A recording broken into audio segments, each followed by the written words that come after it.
Terpaksa menikahi CEO muda. Bab 034. Sayang, jangan bersedih lagi ya, semuanya akan Dedi urus. Kamu fokus saja pada kesehatanmu, buktikan padanya jika kamu bisa bahagia tanpanya sayang, dan jangan meminta. Maaf, kami tahu itu yang terbaik buat kamu, jangan merasa bersalah ya, ada Dedi, Kak Jordi, Momi, Oma yang akan menjagamu. Ucap Dedi Bastian yang kini juga memeluk keponakannya, guratan khawatir serta cemas mereka terlihat. Jelas. Hiks terima kasih Kak Ded, Abel sayang kalian. Ucap Abel pada kedua laki-laki yang menjadi sandarannya. Mulai saat ini, kedua pria itu pun melepaskan pelukannya pada Abel, dapat terlihat dengan jelas jika saat ini Abel benar-benar menyedihkan. Membuat kedua pria itu sangat tidak kuasa menahan air matanya. Makan dulu ya, kamu belum makan dari kemarin. Ucap Sean yang mengalihkan pandangan mereka bertiga. Tidak, aku tidak lapar Kak. Jawab Abel dengan menggeleng lemah. Jangan seperti itu, kamu harus makan, kakak yang akan menyuapinya, ucap Jordi yang akhirnya diangguki oleh Abel. Ketiga lelaki itu pun tersenyum, Sean pun memberikan mangkuk berisi bubur pada Jordi. Kalian, dari Indonesia langsung ke sini Om? Tanya Sean pada Dedi Bastian. Iya, kebetulan kami ada urusan dan baru saja sampai kamu mengabari jika Abel di sini. Om dan Jordi begitu khawatir dengan Abel, jelas Dedi Bastian yang dibalas anggukan oleh Sean. Posisi mereka saat ini Jordi duduk di samping Abel sambil menyuapi gadis itu. Sedangkan Sean dan Dedi Bastian juga duduk di samping ranjang dengan arah berhadapan terbatas dengan ranjang. Maafkan Abel ya Dat Kak, Abel jadi nyusahin kalian. Ucap Abel dengan sendu. Jangan bicara seperti itu, kamu adalah tanggung jawab kami sayang, jadi kami tidak ingin kamu kenapa-kenapa. Ucap Dedi Bastian yang diangguki oleh Jordi, sedangkan Abel ia tersenyum. Sudah jangan bersedih, ayo makan lagi agar segera sehat kembali. Ucap Jordi yang dibalas anggukan dan senyuman oleh Abel. Untung ada Kak Sean, jika tidak mungkin Abel tidak tahu ada di mana. Ucapnya yang dibalas senyuman oleh Sean, sedangkan Jordi ia menatap Sean dengan penuh pertanyaan dan memberikan kode agar nanti menjelaskan semuanya, begitu juga dengan Dedi Bastian yang tahu dengan tingkah kedua pria itu. Sean pun mengangguk menjawab kode dari Jordi. Yang terpenting saat ini kesembuhanmu, lihatlah banyak luka, kakak tidak ingin melihatmu melukai diri lagi. Kamu harus kuat dan jangan takut dengan pria seperti itu, masih banyak pria tampan yang menginginkanmu. Ucap Jordi yang dibalas anggukan dan senyuman oleh Abel. Ketiga lelaki itu pun mencoba menghibur Abel agar gadis itu kembali semangat dan tidak mengingat kejadian kemarin, karena jika Abel mengingat lagi dia akan kembali sedih dan melukai dirinya lagi. Di sisi lain, seorang pria yang juga sangat berantakan ia tidak beranjak dari duduknya, semalaman dia terus berada di dekat Gadia yang kini tidak sadarkan diri. Laki-laki itu terus berbicara sendiri tanpa ada yang mengajaknya bicara. Bangun sayang, apa kamu tidak lelah tidur terus? Ayo bangunlah, aku sudah datang menemuimu. Gumamnya dengan tangan yang menggenggam tangan gadis itu. Sejak malam hanya ucapan seperti itu yang diucapkan oleh laki-laki itu. Sedangkan Trisna, sebagai ibunya Tiara dia tidak bisa berkata apa-apa. Ia mencoba mengusir Ken berulang kali, tetapi tidak bisa, laki-laki itu malah memarahi Trisna. Bagaimana aku mengusir pria itu? Kasihan Abel di mana dia sekarang? Aku takut tidak bisa menebus rasa bersalahku. Sedangkan laki-laki itu tidak bisa diajak bicara baik-baik. Aku takut dengan Tuan Sanders. Bagaimana jika dia benar-benar mengabulkan ucapannya? Hiks. Bagas kakak mohon, maafkan kakak yang telah berbuat dosa. gumam Trisna yang berdiri di luar ruangan putrinya. Ia melihat Ken dan Tiara di dalam lewat kaca yang menjadi pembatas. In Indonesia, pukul 8 waktu makan malam di keluarga William. Saat ini Dedi Erik, Mommy Al dan Gary sedang melakukan makan malam, setelah asisten mereka mengabari jika rekan kerja mereka dari London membatalkan pertemuannya. Mereka akhirnya langsung pulang dari kantor. Rasa kecewa memang mereka rasakan karena gagal bertemu dengan rekan kerja yang begitu terhormat. Mereka juga tidak tahu apa alasan. Tuan Sanders membatalkan pertemuan mereka. Ting ting ting. Ponsel Gary sedari tadi bergetar, karena mereka masih makan jadi Gary sengaja tidak mengangkatnya. Namun, semakin dibiarkan ponsel itu terus berdering. Angkat nak, siapa tahu dari Ken dan Abel atau dari orang penting, ucap Mommy Al yang dengan dituruti oleh Gary. Halo. BRAKKKK. PYARRR. Astaga, ada apa Gary? Kenapa kamu marah? Pekik Mommy Al yang terjingkat saat Gary dengan kuat memukul meja makan itu sehingga membuat beberapa piring jatuh dan pecah berserakan. Ada apa nak? Apa yang terjadi? Tanya Dedi Erik yang juga ikutan cemas pada Gary. Brengsek, Ken dasar brengsek, bajingan dia, laki-laki tidak ada gunanya, teriak Gary menggema di bangunan mewah dan luas itu, suaranya yang begitu keras berhasil membuat para pelayan ketakutan. Kenapa dengan Ken ada? Apa jelaskan? Jangan membuat Mommy khawatir, ucap Mommy Al yang ketakutan melihat Gary marah, sebab baru kali ini melihat Gary marah di mansion. Abel DADD Ken telah menyakitinya. Abel di depresi sekarang. Laki-laki itu akan aku bunuh saat ini juga. Tega sekali dia pada gadis itu. Jelas Gary dengan suara yang keras membuat Mommy Al dan Dedi Erik terlihat memerah matanya. Rasa sedih, kecewa dan marah menjadi satu.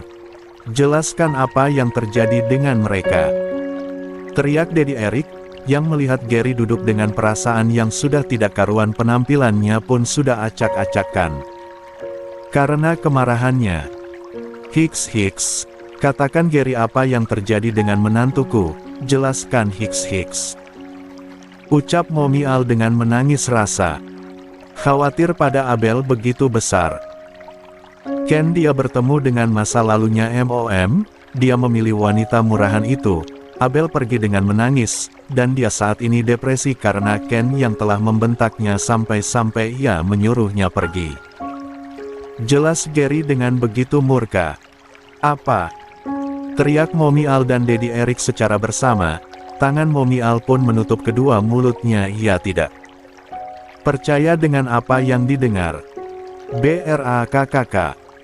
Sekarang Abel di mana? Dan anak brengsek itu di mana? Katakan GERRI. Ucap Dedi Erik dengan sangat marah hingga vas bunga yang ada di sampingnya ia lempar. Kan dengan asal. Ken berada di rumah sakit menunggu wanita itu bangun dari komanya, sedangkan Abel ia dibawa ke rumah sakit lain yang ada di Jepang. Orang kepercayaanku tidak tahu Abel bersama siapa. Sebaiknya kita susul ke sana, Dad, kasihan Abel sendirian. Ucap Gary dengan rasa cemas dan sedih. Ia tidak menyangka gadis yang baru diangkat menjadi adiknya begitu terluka. HALLO, siapkan pesawat kita terbang ke Jepang saat ini juga. Ucap Dedi Erik yang langsung mematikan sambungan teleponnya. Kalian siapkan diri, dan cepat kita ke bandara. Pinta Dedi Erik yang diangguki oleh Gary, sedangkan Mommy Al dia masih menangis terseduh-seduh mengkhawatir. Kan menantunya mereka pun menuju ke bandara dengan perasaan yang sudah tidak karuan. Malam ini mereka langsung menuju ke Jepang, dan mereka akan melakukan penerbangan non-stop. Sekitar menempuh waktu hanya 4 jam kurang lebih. 4 jam kemudian, Bandar Udara Internasional Tokyo. Saat ini pesawat yang membawa Dedi Erik beserta Mommy Al dan Gary sudah melandas di Bandara Tokyo, Jepang.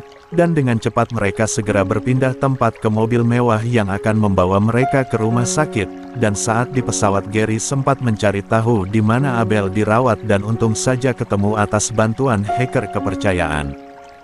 Mereka, apa sudah tahu di mana rumah sakitnya? Tanya Daddy Eric pada Gary. The Universitas of Tokyo Hospital, ucap Gary yang diangguki oleh Daddy Eric. Setelah beberapa menit kemudian, mereka sampai di lobi rumah sakit yang mereka tuju, dan setelah mobil berhenti mereka turun menuju ke resepsionis. Kebetulan nama pasien di sana sama dengan nama panjang Abel, jadi mereka tidak perlu kesusahan, mereka pun menuju ke ruangan rawat Abel. Ceklek. Pintu terbuka, Mommy Al, Gary dan Daddy Eric begitu terkejut. Ada 3 orang laki-laki yang menemani Abel, dan 2 orang wajahnya tidak asing. Abel Hicks, maafkan Mommy sayang Hicks. Ucap Mommy Al memeluk Abel yang kini sedang tidur, sedangkan ketiga pria yang ada di dalam hanya diam dengan wajah datarnya, entah apa yang mereka pikirkan, karena pandangan Daddy Bastian, Sean dan Jordi menatap ke arah Gary dan Daddy Eric secara intens. Kenapa kalian kesini? Setelah apa yang anak kalian lakukan hingga membuat keponakan saya seperti ini? Kalian tidak becus menjaga keponakan saya. Tekan Daddy Bastian pada Gary dan Daddy Eric. Ucapan Daddy Bastian mampu membuat Gary dan Daddy Eric kicep. Apalagi Daddy Bastian menyebut Abel sebagai keponakannya, membuat mereka serasa sakit untuk menelan selaivanya. Apa maksudmu Tuan Sanders? Saya tidak tahu, keponakan Anda saya benar-benar tidak tahu. Tanya Daddy Eric pada Daddy Bastian. Ternyata mereka membatalkan pertemuannya untuk menemui Abel. Sungguh keluarga William bingung.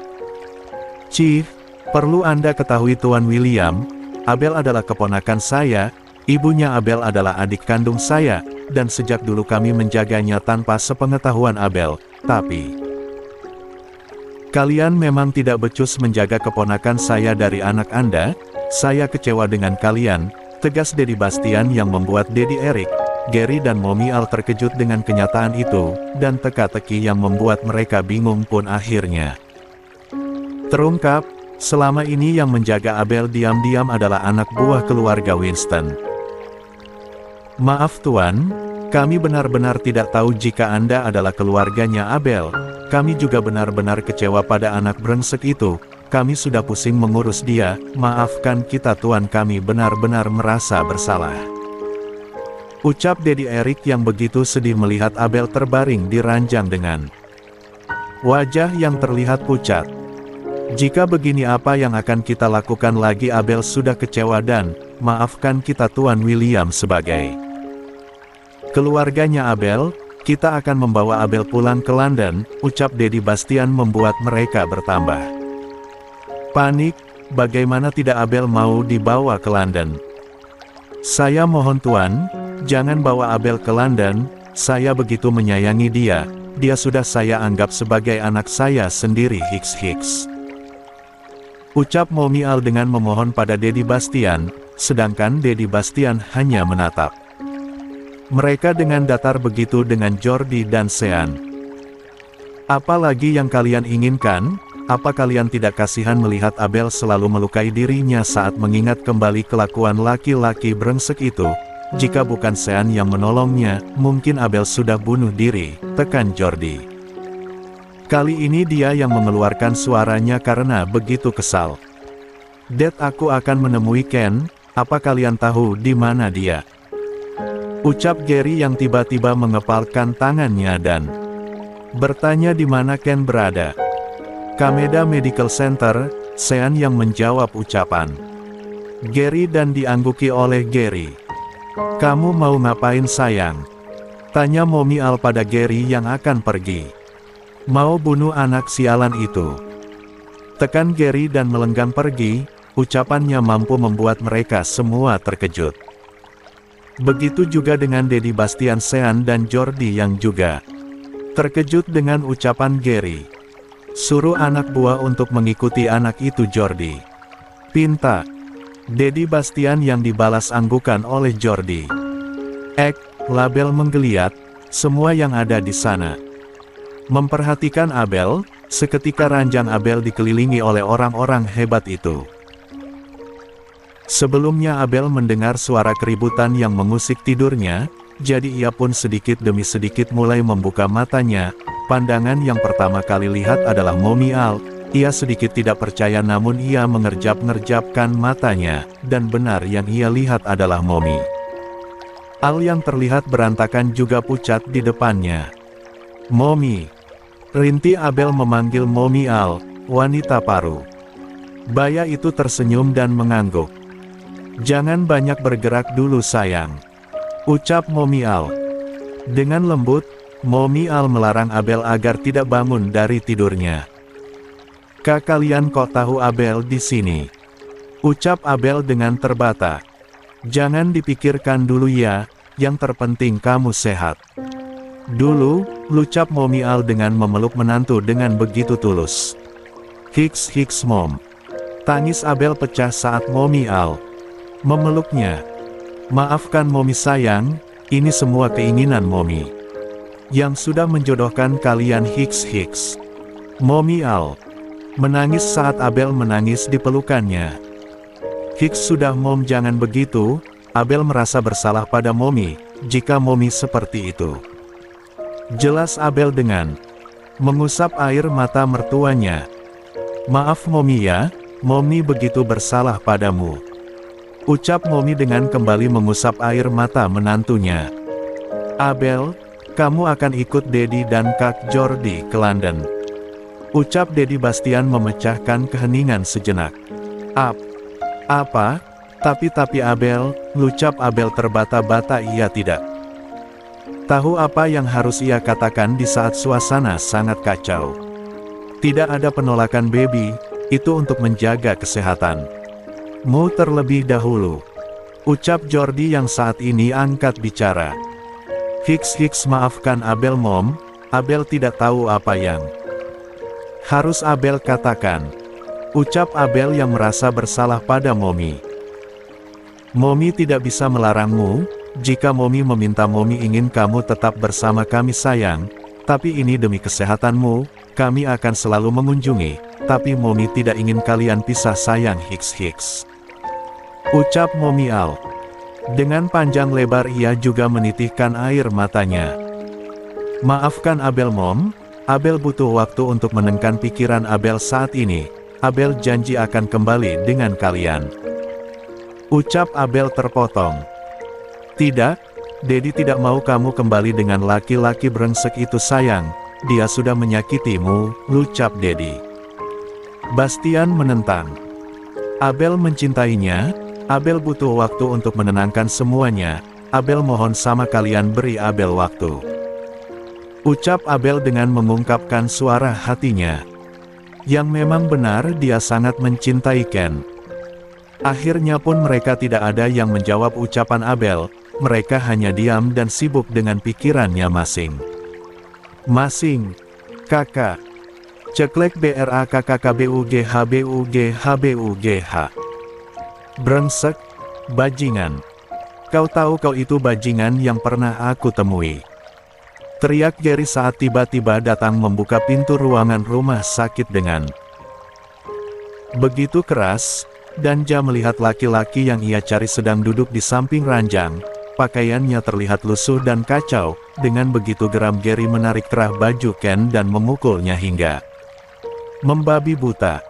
BUGH. SHIT. Brengsek, apa-apaan kau ini? Teriak Ken yang terkejut saat tiba-tiba wajahnya dipukul hingga bibirnya sobek dan mengeluarkan darah. Ken pun tidak terima, ia membalas pukulan Gary dengan brutal hingga mereka sama-sama babak belur, dan kebetulan di sana tidak ada dokter atau pun suster yang berkeliaran jadi tidak ada yang memisahkan mereka. BUGH. Kau memang tidak punya otak, kau itu sudah punya istri, apa kau tidak memikirkan dia hingga dia hampir gila karena ulahmu itu, bajingan? Teriak Gary menggema di ruangan itu. Aku tidak membutuhnya, Jika kau mau ambil saja, aku akan di sini menunggu Ara. Dia apa kau tidak punya rasa kasihan padanya, ha? Ucapkan dengan tidak kalah kasar,